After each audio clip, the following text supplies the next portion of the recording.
जब बाबा साहब दोबारा विदेश पढ़ने गए, कोलंबिया विश्वविद्यालय में पढ़ने गए, तो वहां से डिग्री पूरी करने के बाद जब उनको पीएचडी की डिग्री दे रहे थे, तब बाबा साहब को ऑफर किया, उसी स्पीच में ऑफर किया कि डॉक्टर अंबेडकर, लिखा था कि धन्य है भारत देश जहां डॉक्टर अंबेडकर जैसे विद्वान पैदा होते हैं। डॉक्टर अंबेडकर, हम चाहते हैं कि तुम इसी कोलंबिया विश्वविद्यालय में रह करके प्रोफेसर बन करके यहां पढ़ाने का काम करें। और बाबा साहब ने कहा कि किसी भी छात्र के लिए यह बड़ी गौरवपूर्ण बात होती है कि जिस विश्वविद्यालय में वो पढ़े और वो विश्वविद्यालय उसे एक अवसर दे ज्ञान बांटने का। मेरे लिए बात गौरवपूर्ण है, लेकिन मैं बताना चाहता हूं कि मैं अपने पीछे करोड़ों लोगों को छोड़ करके आया हूं जो इंतजार कर रहे हैं अपनी गुलामी से मुक्ति हुई। मैं संकल्पित हूं, मुझे वहां जाकर के उनके जीवन को बदलना है, उनकी गुलामी की बेड़ियों को काटना है, इसलिए मैं नौकरी स्वीकार नहीं कर सकता। और मैं विश्वविद्यालय प्रशासन का धन्यवाद देता हूं कि मुझे इस लायक समझा। बाबा साहब को भी अवसर मिला प्रोफेसर बनने का, लेकिन चुना क्या? सेवा को चुना, कल्याण की बात को चुना, 7 करोड़ लोगों की गुलामी से मुक्ति के मार्ग को चुना। और वहां से आने के बाद बड़ौदा के महाराज सयाजी गायकवाड़ ने डिस्ट्रिक्ट मजिस्ट्रेट की नौकरी का ऑफर दिया। मास्टर कृष्ण केलुस्कर चिट्ठी लेकर के गए। ये वही मास्टर कृष्ण केलुस्कर थे जो डॉक्टर अंबेडकर के 10वीं पास करने के बाद उन्होंने बुद्ध चरित्र उपहार में दिया था। चिट्ठी लेकर के गए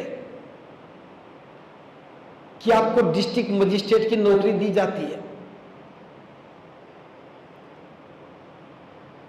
बाबा साहब ने चिट्ठी खोली, उसको पढ़ा। रमा भी बैठी थी, उसने भी सुना।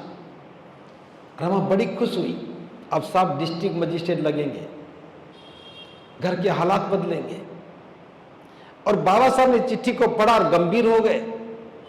उस चिट्ठी को वापस लिफाफे में डाल करके मास्टर कृष्ण केलुस्कर से कहा कि आप बड़ौदा के महाराज सयाजी गायकवाड़ को मेरा धन्यवाद देना कि उन्होंने मुझे डिस्ट्रिक्ट मजिस्ट्रेट के लिए चुना है, मुझे अवसर दिया है। लेकिन साथ में ये भी कहना कि मैं इस नौकरी को स्वीकार नहीं करूंगा। नौकरी मेरे लिए फांसी का फंदा है। अगर मैंने गले में डाल लिया जो संकल्प मैंने बड़ौदा में लिया था 23 सितंबर 1917 को, मैं उसे पूरा नहीं कर पाऊंगा। और ये कहकर के उस लिफाफे को वापस लौटा दिया। अब सोचिए, जब हम त्याग की बात करते हैं, बिना त्याग के व्यक्तित्व का कोई अर्थ नहीं है। जब बाबा साहब की बात करते हैं, समाज को बदलने की बात करते हैं, समाज को रूपांतरित करने की बात करते हैं, गुलामी की बेड़ियां काटने की बात करते हैं, अगर गले में फांसी का ही फंदा लगा रहा तो फिर यह काम नहीं हो सकेगा।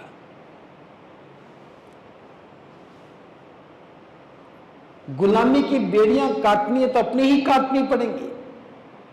इसलिए बाबा साहब ने काटी, पहनी नहीं। अमेरिका से चले तो प्रोफेसर की नौकरी थी, छोड़ करके आ गए। भारत में आए तो डिस्ट्रिक्ट मजिस्ट्रेट की नौकरी थी, छोड़ करके आगे बढ़ गए। मुसीबतें कम नहीं थी, इसके बावजूद भी अपने पूरे ज्ञान की साधना से जो काम किया, उसी का परिणाम है कि हम सब लोग यहां बैठे हैं। हम यहां बैठे हैं, इसमें हमारी योग्यता नहीं है, हमारी किसी की भी योग्यता नहीं है। हमसे ज्यादा योग्य तो हमारे माता पिता थे। उनसे ज्यादा योग्य उनके माता पिता थे। हम सब ने 3 पीढ़ियों को देखा है। अपनी देख रहे हैं, अपने माता पिता की देख रहे हैं और उनके माता पिता की देख रहे हैं। जितनी मेहनत, जितना पसीना मेरे दादाजी ने बहाया, उतना मेरे पिता ने नहीं बहाया, और जितना पसीना मेरे पिता ने बहाया उतना हमारे आज तक नहीं आया। और जो अगली पीढ़ी आ रही है उसे तो शायद पसीने का पता भी नहीं होगा, नहीं होगा ना। तो मेहनत की दृष्टि से देखें, परिश्रम की दृष्टि से देखें, तो हमसे ज्यादा परिश्रम करने वाली वो पीढ़ी थी। हमें जो विरासत में मिला ये किसी के त्याग की वजह से मिला। आज पूरी दुनिया को अगर बुद्ध का मार्ग मिला तो सिद्धार्थ के त्याग से मिला। उनके पास सब कुछ था, राजा के बेटे थे, बूढ़े पिता को रोता हुआ नहीं देख सकते थे। जिस मौसी ने गोदी में खिलाया नहीं देख सकते थे। जिस यशोदा ने जीवन में साथ रहने का संकल्प किया था कैसे छोड़ सकते थे। 7 दिन का बेटा है, सारी बाधाएं थी, तब भी त्याग किया। कल्पना करो कि सिद्धार्थ त्याग ना करते और वो राजा ही बन जाते तो क्या होता। सिद्धार्थ त्याग ना करते और वो राजा ही बन जाते तो क्या होता। हम सब लोगों को ये मार्ग नहीं मिलता। दुनिया की तो छोड़िए, कपिल वस्तु के लोग भी नहीं जानते। तीसरी पीढ़ी भुला देती है कि पहले राजा कौन था।